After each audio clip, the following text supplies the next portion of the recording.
haluatte suojella lehmiä. Milloin aloititte tämän lehmänsuojelun maassamme ja miksi tämä maa tarvitsee lehmänsuojelua? Valaiskaa tätä asiaa hieman.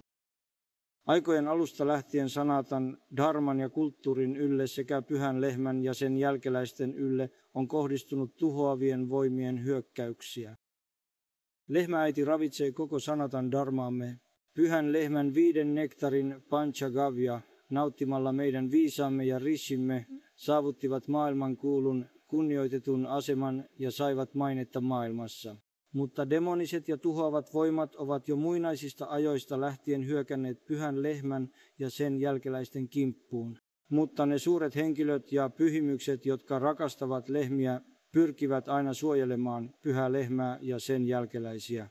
Juuri tästä syystä jo noin 25 vuoden ajan Gau Seva Mission on edistänyt lehmien palvelua ja suojelua sekä Punjabissa että eri puolilla maata.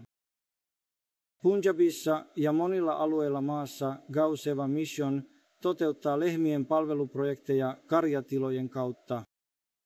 Tervehdys herra Rama, tervehdys äiti lehmä, tervehdys Gopal,